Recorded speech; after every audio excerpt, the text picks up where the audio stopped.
ഷാജി ഇപ്പൊ എന്ത് ചെയ്യുന്നു? വണ്ടി കച്ചോടാ. ഒരു പൊടിച്ചായിട്ടിയാ കുടിക്കേനു. ജനമൈത്രിക്കാണെങ്കിലും നിങ്ങൾ എല്ലാരും കൂടി കണ്ടോണ്ടുള്ള ബേജാറ് വേണ്ട. ഒരു പൊടിച്ചാക്ക് പറഞ്ഞ സാർ. ഇത്തിരി സ്ട്രോങ് ആയിക്കോട്ടെട്ടോ. എന്താ ഇങ്ങക്കൊന്നും വേണ്ട? നിനക്ക് കുഴൽപ്പണക്കടത്തുണ്ടായിരുന്നല്ലേ? പിന്നെ ഒരു 5-8 കൊല്ലം കരള് കൈ പിടിച്ചോണ്ട് കളിക്കുന്ന ഒരു കളിയാണത്. നിർത്തി. പിന്നെ ഞാൻ കഞ്ചാവ് കച്ചവടം തുടങ്ങി. നമ്മളെ ഗ്രൗണ്ടിൽ ടൗൺ ഹാളിന്റെ ഇടയില് എന്തെങ്കിലുമൊക്കെ ഒരു പണിയെടുത്ത് ജീവിച്ചു പോകാൻ നിങ്ങൾ സമ്മതിക്കൂലല്ലോ സാർ. അതുകൊണ്ട് അതും നിർത്തി. ഞങ്ങൾക്ക് പണി പോലീസിലായി പോയടോ. കൊണ്ടോട്ടി ബീരാൻകുട്ടിയുടെ കൂടെ നിന്ന സമയത്ത് കുന്നംകുളത്തേക്ക് കൊണ്ടുപോയ കള്ളപ്പണം നീ അടിച്ചു മാറ്റിയെന്നൊരു കേസ് ഉണ്ടായിരുന്നില്ലേ? അപ്പേരിലൊരു 3 മാസം ഗവൺമെന്റ് കഷ്ടായി കിടന്നില്ലേ നമ്മളെ സബ്ജയില്. അത് അടിച്ചു മാറ്റിയിരുന്നെങ്കിൽ വണ്ടി കച്ചവടം എന്ന് പറഞ്ഞ് ഞാൻ ഇങ്ങനെ നെട്ടോട്ടോടണോ ഈ വെയിൽ കൊണ്ടിട്ട്? അതൊക്കെ ഈ കോയൽപ്പണ പരിപാടിയുടെ ഒരു കള്ളക്കളികളാ. അതുകൊണ്ട് തന്നെ ഞാൻ ഈ പണി നിർത്തിയതു. ഈ കൊല്ലപ്പെട്ട കൊടുവള്ളിക്കാരൻ അഷ്റഫിനെ ഷാജിക്ക് പരിചയമില്ലേ? ഒരു ദിവസം ഞാൻ കണ്ടിട്ടുണ്ട്. നമ്മളെ മൊയ്തീൻപള്ളിന്റെ ഇട റോഡില് ഇന്റെ ഒരു ചങ്ങായി ഷബീറിന്റെ കൂടെ. ഒരു വലിയ ചങ്ങായിമാരാ, കുറെ കാലം ഒരുമിച്ച് ഈ പണിയൊക്കെ ചെയ്തോരാ. ഈ ഷബീറിന് ഇതുമായിട്ട് എന്തെങ്കിലും ബന്ധമുണ്ടാവോ? ഷബീർ രമേശന്റെ കയ്യാളല്ലേ? ആരേ രമേശൻ? ഭൂലോക ഹറാത്ത. പൈസ എന്ന് പറഞ്ഞാൽ അതിന്റെ അപ്പുറത്തേക്ക് തന്തിയും തള്ളിയും പടച്ചംപരാനില്ല. കോഴിക്കോട്ട് ഒരുവിധം കൊയലും കൊയലിലെ ഒറ്റും ചതികളൊക്കെ രമേശൻ അറിയാൻ നടക്കില്ല. അവനിപ്പോ ഇവിടെ ഉണ്ട്. ബംഗ്ലാദേശ് കോളനിയിലാ.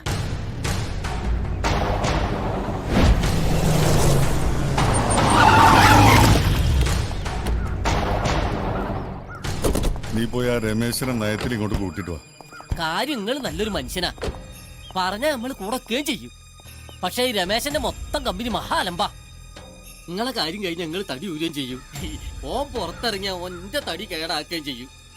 ഞാൻ എന്തെങ്കിലും പണിക്കെടുത്ത് ജീവിച്ചു പോയിക്കോട്ടെ സാർ. ആ വളവിന്ന് 3ാമത്തെ വീടാ. എന്നാ പിന്നെ ഞാൻ അങ്ങോട്ട്. എങ്കിൽ പിന്നെ ഷാജി വിട്ടോ. ഒന്ന് മാറിക്കണേ. ഒന്ന് പോയിക്കോട്ടെ.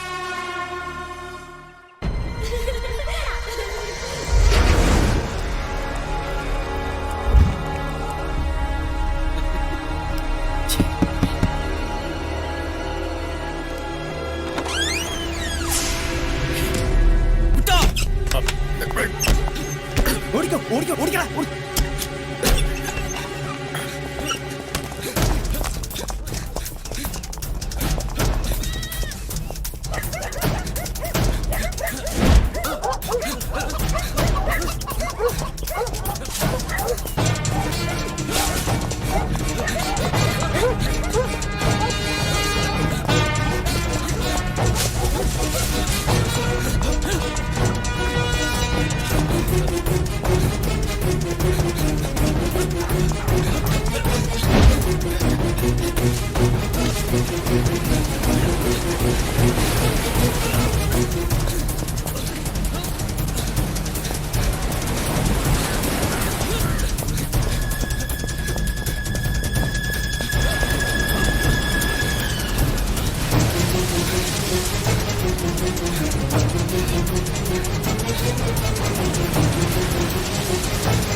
അഷ്റഫ് കൊൽപ്പണായി ബാംഗ്ലൂരിൽ നിന്ന് കൊടുവള്ളിയിലേക്ക് അവന്റെ വീട്ടിലേക്ക് പുറപ്പെട്ട വിവരം ഒറ്റയാര് മുഖേന ഞങ്ങൾ അറിഞ്ഞിരുന്നു. ഇനി അഷ്റഫ് കോഴിക്കോട്ട് വന്നത്? നാദാപുരത്ത് ആർക്കും എത്തിക്കേണ്ട പണമായിരുന്നു അത്. എരഞ്ഞിപ്പാലം വൈക്കാവും പാസ് ചെയ്യുന്ന വിവരം ഞങ്ങൾക്ക് നേരത്തെ കിട്ടിയിരുന്നു.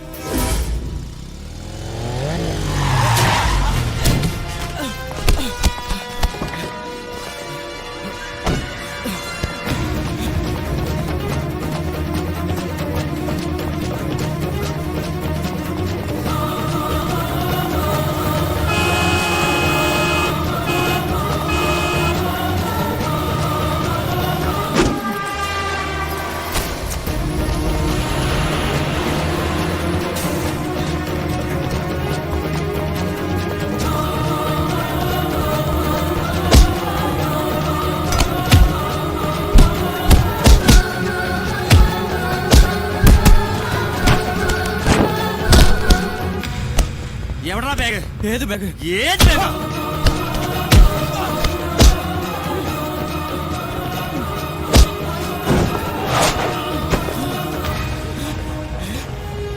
ഷബീറെ, ഈ എന്നോട് ഇത് ചെയ്യരുതായിരുന്നടാ. അടച്ചോൻ പൊറുക്കൂല.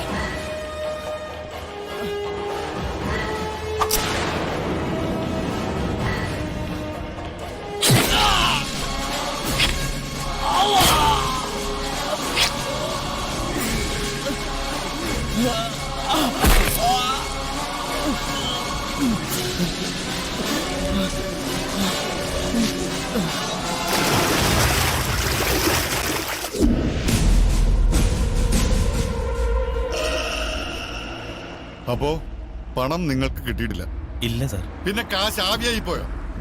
കേസ് വഴിതെറ്റിക്കാനും ഞങ്ങൾ പോലീസുകാരെ പറ്റിക്കാനും കള്ളം പറഞ്ഞാലുണ്ടല്ലോ. സത്യമാണ് സാർ, ഞങ്ങൾക്ക് കിട്ടിയിട്ടില്ല.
പോലീസ് ഡോഗ് ജിമ്മി ആദ്യം ഐഡന്റിഫൈ ചെയ്ത ആ ചവറുകൂനയിൽ കണക്ടർ ആയിരിക്കും ബാഗിന്റെ റൂട്ട്. സർ, അങ്ങനെ വരുമ്പോൾ കസ്റ്റഡിയിലുള്ള രമേശ് ഷബീർ എന്നിവരെ ഇനിയും ചോദ്യം ചെയ്യേണ്ടി വരുമെന്ന് തോന്നുന്നു. സാധ്യതകൾ ഇല്ലാതില്ല. മർഡർ ആയിരുന്നില്ല അവരുടെ ഉദ്ദേശം, പണം തന്നെയായിരുന്നു. സാർ, ഇത് കൊല്ലപ്പെട്ട അഷ്റഫിന്റേതാണെന്ന് അയാളുടെ ഭാര്യ ഐഡന്റിഫൈ ചെയ്തു.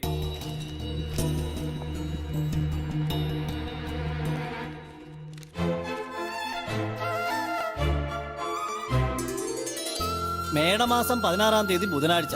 അത് കഴിഞ്ഞാൽ നല്ലൊരു മുഹൂർത്തം ഇടവത്തില. നീട്ടണ്ട, അതങ്ങോട്ട് ഓർപ്പിക്കാം. അതെ, ഇന്നേക്കെങ്കിലും ഇന്ന് തന്നെ പറഞ്ഞു നിൽക്കുക. കണ്ണനും കള്ളത്തെ നീട്ടണ്ട. എന്റെ വീട്ടിലേക്ക് വിശേഷം അന്വേഷിച്ചേ ഇരുട്ടിന്ന് ഇടയ്ക്കിടയ്ക്കുള്ള വരവ് നിർത്താലോ. ആ, എന്നാ പിന്നെ മോതിരം അങ്ങോട്ട് മാറിയ ബിരിയാണി ചെമ്പ് പൊളിക്കാൻ നമുക്ക്.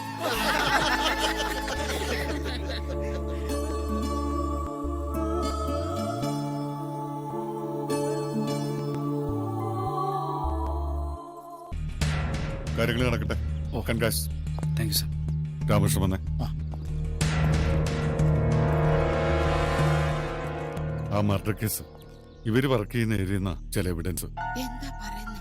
ചിലപ്പോ അവർക്ക് പോലീസിനെ ഏതെങ്കിലും രീതിയിൽ ഹെൽപ്പ് ചെയ്യാൻ കഴിഞ്ഞേക്കും. തിരക്ക് കഴിഞ്ഞ് അവർ 4 പേരുടെ സ്റ്റേഷൻ വരെ ഒന്ന് വരാൻ പറഞ്ഞേക്ക്. ശരി സാർ.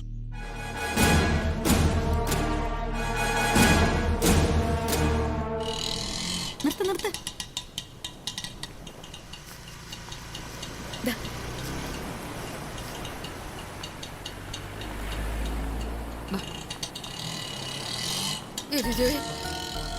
പറഞ്ഞതൊക്കെ ഓർമ്മയുണ്ടല്ലോ. നമ്മളൊന്നും കണ്ടിട്ടുമില്ല, നമുക്കൊന്നും കിട്ടിയിട്ടുമില്ല. അപ്പൊ നമുക്ക് കിട്ടിയതോ? അത് ഇവിടെ പറഞ്ഞാലേ അപ്പൊ കിട്ടേണ്ടത് കിട്ടും. കൊന്നാലും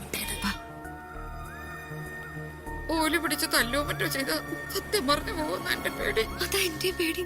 അയ്യോ, നടക്കേണ്ടത് നടന്നു കഴിഞ്ഞു. ഇനി നമ്മൾ ഉറച്ച മനസ്സോടെ നിൽക്കുക തന്നെ. അതേ രക്ഷയുള്ളൂ. എന്റെ ഗുരുവായൂരപ്പ, മനഃശക്തി തരണേ ഗുരുവായൂരപ്പ. സർ,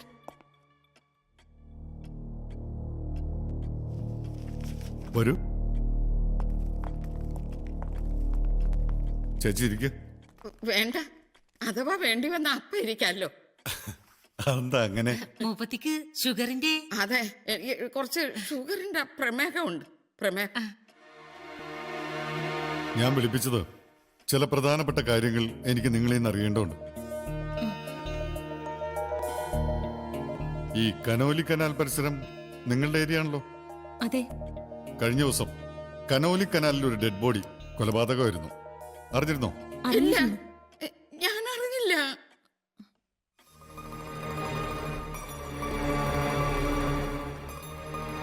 അന്നും അതിനു മുമ്പുള്ള ദിവസങ്ങളിലും ആ പരിസരത്തെ ചപ്പുചവറുകൾ തരംതിരിച്ചതും മാലിന്യങ്ങൾ ശേഖരിച്ചതും നിങ്ങൾ തന്നെയല്ലേ? അതെ സാർ. ആ ചവറുകൂനയിൽ വിലപ്പെട്ട എന്തെങ്കിലും കാണുകയോ കിട്ടുകയോ എടുക്കുകയോ അങ്ങനെ എന്തെങ്കിലും? ഇല്ലില്ല. എന്നാൽ കൊല്ലപ്പെട്ട ആളുടെ ലക്ഷക്കണക്കിന് രൂപ അടങ്ങിയ ഒരു ബാഗ് നഷ്ടപ്പെട്ടിട്ടുണ്ട്. പോലീസ് ഡോഗ് തിരിച്ചറിഞ്ഞ സ്ഥലം നിങ്ങൾ വർക്ക് ചെയ്യുന്ന അതേ ഏരിയയിലുള്ള ചവറുകൂനയാണ്. നഷ്ടപ്പെട്ട ബാഗും പണവും നിങ്ങളുടെ കണ്ണിൽ പെടാതിരിക്കാനുള്ള സാധ്യതയില്ല. ഞാൻ ജനിച്ചു വളർന്ന എറണാകുളത്താണെങ്കിലും നമ്മുടെ എല്ലാ ജില്ലകളിലും ഞാൻ പോലീസ് പണിയെടുത്തിട്ടുണ്ട്. അതിൽ പ്രത്യേകിച്ച് കോഴിക്കോട് അതെന്നെ അത്ഭുതപ്പെടുത്തിയിട്ടുണ്ട്. ഇവിടുത്തെ ആളുകളുടെ സ്നേഹം, സൽക്കാരം, സത്യസന്ധത, അതുപോലെ തന്നെ നിങ്ങൾ കുടുംബശ്രീ പ്രവർത്തകരുടെ നാടും വീടും വൃത്തിയാക്കുന്നതിനുള്ള മാതൃകാപരമായിട്ടുള്ള പ്രവർത്തനം, അതിനെക്കുറിച്ചുള്ള നല്ല ബോധ്യത്തോടുകൂടി തന്നെ ചോദിക്കുക. അങ്ങനെ ഒരു ബാഗ് നിങ്ങളുടെ ആരുടെയും കണ്ണിപ്പെട്ടിട്ടില്ലേ? ഇല്ല സാർ. ഞാനിവിടെ ഇരുന്നോട്ടെ. പിന്നെന്താ?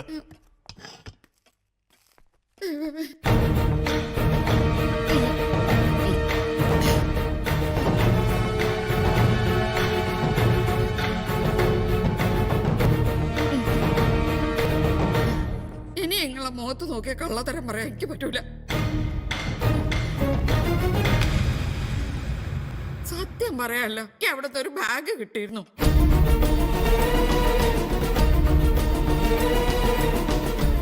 എന്നിട്ട് ഇവരാരും അറിയാതെ ഞാനത് എടുത്തു മാറ്റി. എന്റെ ബിജുവിന്റെ കുട്ടികൾക്ക് സ്കൂളിലേക്ക് കൊണ്ടുവല്ലാന്ന് വിചാരിച്ചു. അതിനകത്ത് എന്താ ഉണ്ടായിരുന്നത്? ആ, ഞാനത് നോക്കിയിട്ടേ ഇല്ല. അതിന് നേരം കിട്ടിയില്ല. ഞങ്ങളെ മോട്ടോറിക്ഷ കഴുകുന്നിടത്ത് ഒരു കുറ്റിക്കാടുണ്ട്. ഞാനതിൽ ഒളിച്ചു വെച്ചു.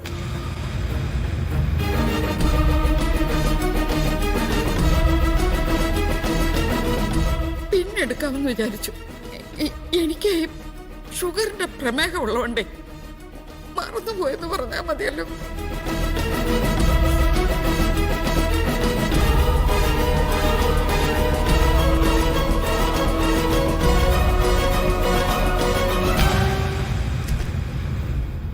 ഇതായിരുന്നോ ആ ബാഗ്? ഇതായിരുന്നോ? എനിക്ക് അങ്ങോട്ട് ഓർമ്മ കിട്ടുന്നില്ല.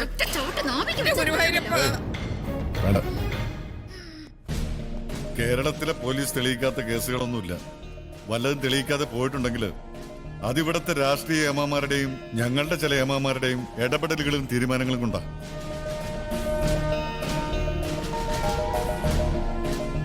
ഈ ബാഗിലുണ്ടായിരുന്ന ലക്ഷക്കണക്കിന് രൂപ മിസ്സിംഗ് ആണ്, കാണാനില്ല. എന്റെ ഗുരുവായൂരപ്പ, രൂപയോ?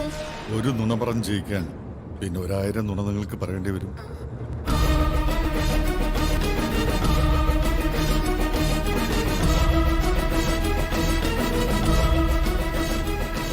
രാമകൃഷ്ണ, അന്വേഷണം ഇപ്പൊ എത്തി നിൽക്കുന്ന അവരില്ല. പരമാവധി സ്നേഹത്തിലും സൗഹൃദത്തിലൊക്കെ ചോദിച്ചു നോക്കി, അവർ സഹകരിക്കുന്നില്ല. രാമകൃഷ്ണൻ അറിയാമല്ലോ പോലീസിന്റെ ഉത്തരവാദിത്തം. സാർ, അപ്പൊ ഇനി അവരെ കോടതി സമയം കഴിഞ്ഞു. ഇനിയിപ്പോ മജിസ്ട്രേറ്റിന് മുന്നിൽ ഹാജരാക്കേണ്ടി വരും.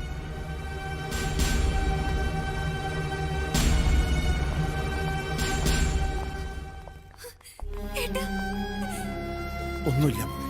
കരയണ്ട. നിങ്ങൾ തെറ്റൊന്നും ചെയ്തിട്ടില്ലല്ലോ. വെറും സംശയത്തിന്റെ പേരിലല്ലേ. ഒന്നും വരില്ല.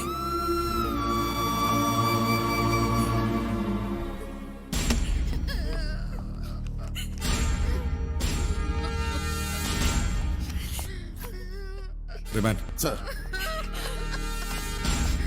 ഞങ്ങൾ ഒരു തെറ്റും ചെയ്തിട്ടില്ലെന്നാണ്. കൊണ്ടുവാ.